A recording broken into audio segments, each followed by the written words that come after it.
La Russie ne tire toujours pas les leçons du passé. Une fois de plus, Poutine a ordonné à ses troupes de marcher sur Sloviansk. Cette localité est un enfer. Une zone de mort. C'est là que les soldats russes vont mourir, pendant que leur chef leur ordonne d'aller se fracasser contre une ville qui ne dort jamais.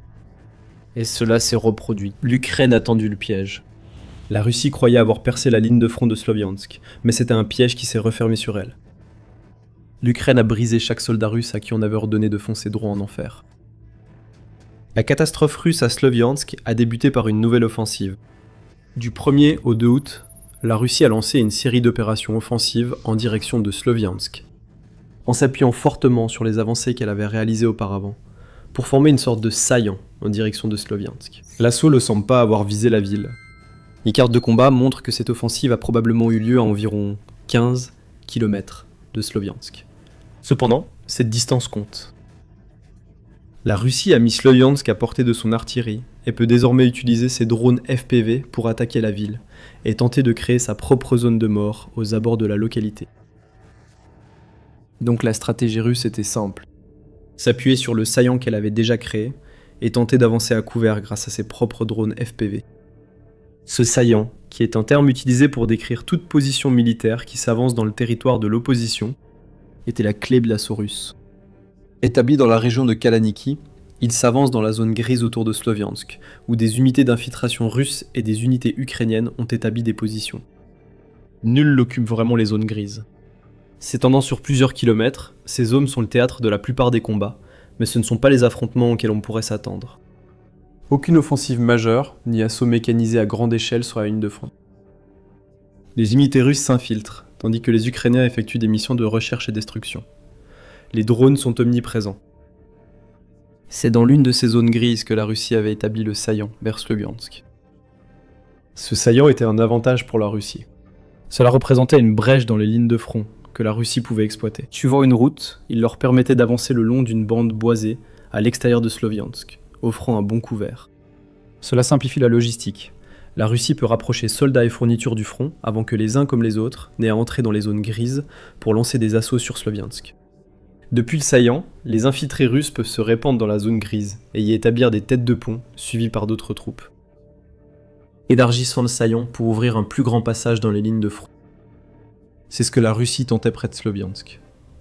Mais il y avait aussi tout l'autre aspect qui entrait en jeu. Le saillant était important, mais cela signifiait aussi que la Russie ne contrôlait qu'une zone de 2 km de large, par laquelle devaient passer tous les soldats et leur ravitaillement. Cette zone était à portée des drones et de l'artillerie ukrainienne. De plus, le saillant pose d'autres problèmes. Les forces russes avaient percé le front. Cela signifiait aussi que les forces russes avançant dans le saillant sont entourées sur 3 côtés. L'Ukraine doit simplement utiliser ses drones de reconnaissance pour suivre leurs mouvements. La couverture aiderait les soldats de Poutine, mais brièvement.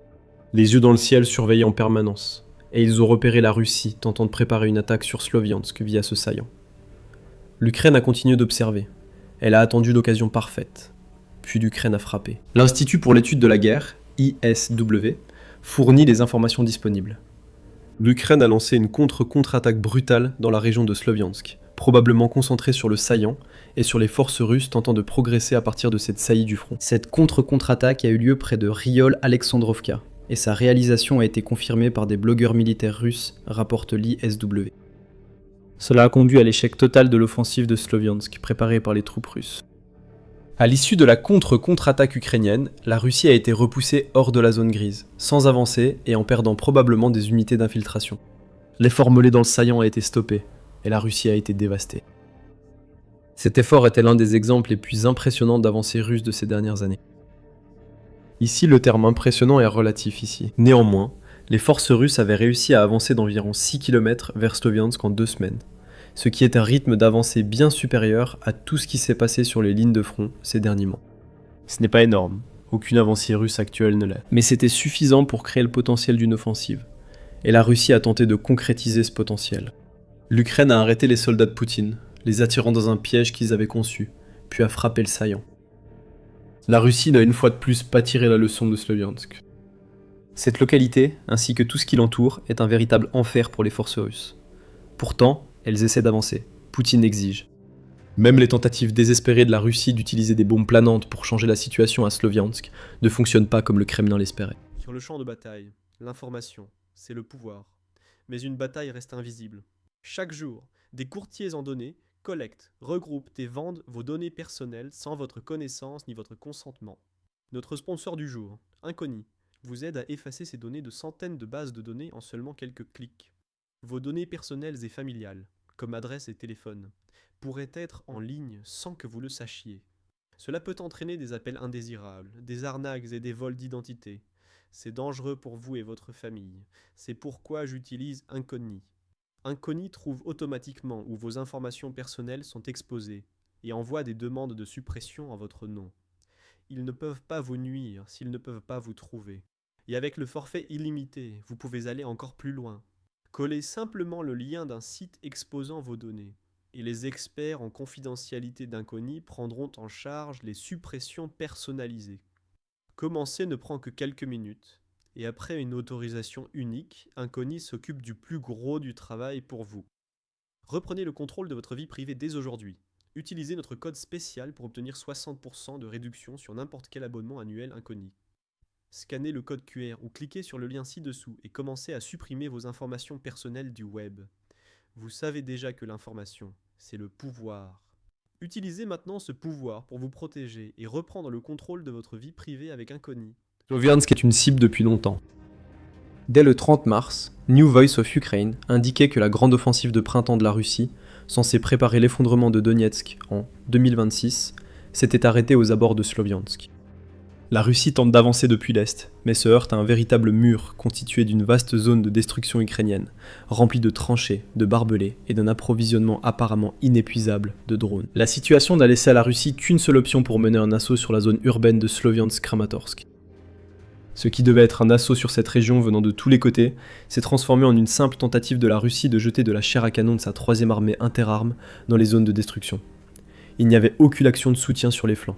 Il n'y en a toujours pas, comme on le voit avec le saillant encerclé de tous côtés par l'Ukraine. Les analystes de l'époque disaient que la décision de la Russie de tenter d'avancer sans cette action de soutien sur les flancs entraînerait des pertes extrêmement élevées pour des gains minimes.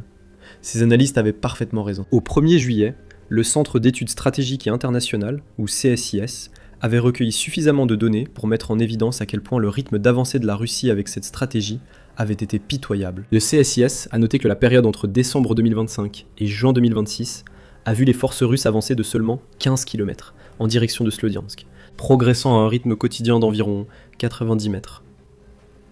Tu vois, Usain Bolt mettrait 10 ou 15 secondes pour cette distance s'il courait.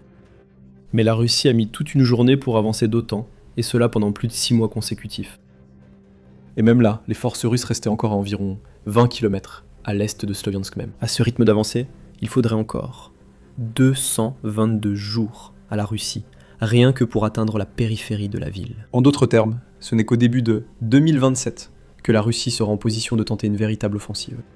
À chaque événement similaire à celui du début août, les forces russes reculent. L'analyste militaire Clément Mollan a bien résumé la situation près de Sloviansk et sur une grande partie du front dans un post sur X le 31 juillet, affirmant que les champs de l'est de l'Ukraine ressemblent à un échiquier. Il y a des tranchées partout, ainsi que d'autres fortifications qui ont essentiellement divisé le territoire autour de Sloviansk en carrés distincts, que l'Ukraine a transformé en zone mortelle infestée de drones. Rien qu'en 2026, l'Ukraine a creusé plus de 3800 km de ces tranchées. Et il est probable qu'elle en creuse encore davantage. Chaque tranchée vise à stopper l'avancée russe, avec chars et véhicules blindés. Les soldats doivent s'infiltrer à pied, et ils doivent naviguer à travers ces tranchées pour atteindre l'endroit où on leur a ordonné d'aller. L'Ukraine a créé un échiquier de défense, chaque case étant occupée par des drones frappant tous les soldats russes aperçus. Nous pensons qu'il y aura d'autres défenses, telles que de l'artillerie ciblant les soldats russes canalisés par les tranchées, et des équipes de traque et de destruction constamment à l'affût. C'est la situation que l'Ukraine a créée à l'extérieur de Sloviansk. Piège après piège après piège. Et tout ce que les forces russes peuvent faire, c'est passer maladroitement de l'un à l'autre. Après l'échec de ces tentatives récentes d'avancer, la Russie est obligée de s'appuyer sur une stratégie éprouvée pour essayer de créer des conditions plus favorables. Des bombes planantes sont lancées en masse. C'est ce qu'affirme ISW, qui rapporte les propos du chef de l'administration militaire de Sloviansk, Vadim Liak, qui déclare que la Russie a mené une frappe avec une bombe planante, FAB-250, contre Sloviansk dans la matinée du 2 août, probablement pour soutenir la tentative d'assaut, stoppée par la contre-attaque ukrainienne. Ce n'est pas une nouvelle stratégie pour la Russie. L'usage de bombes planantes ne sert pas uniquement à modifier le champ de bataille.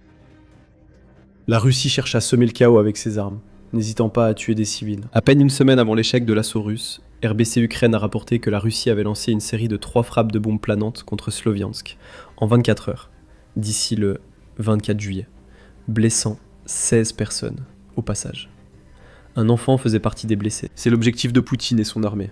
S'ils ne peuvent pas avancer au sol, ils terroriseront depuis les airs. Honnêtement, c'est la seule stratégie efficace qui reste à la Russie. Les bombes planantes n'ont pas aidé les forces terrestres russes les 1er et 2 août.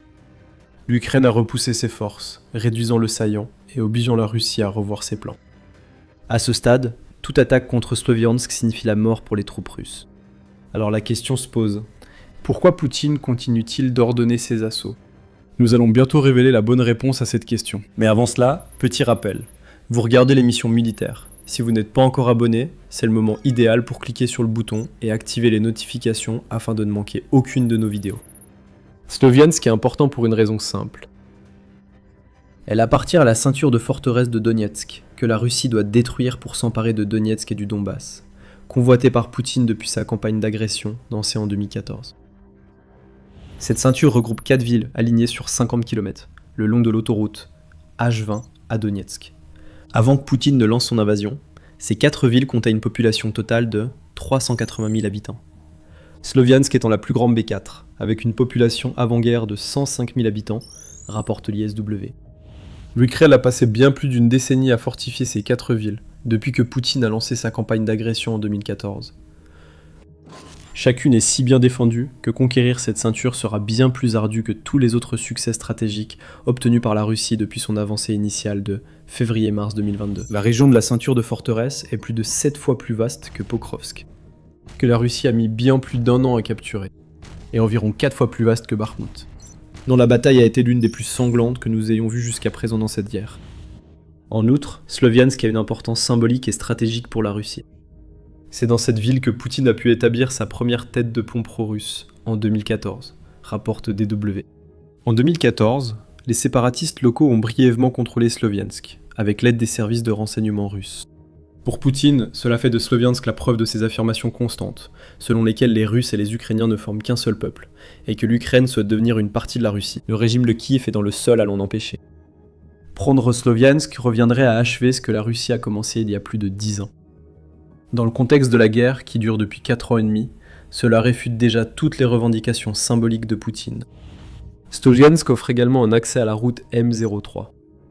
Cette autoroute relie Kiev à Kharkiv, puis à Donetsk, et finalement à la région russe de Rostov-sur-le-Don.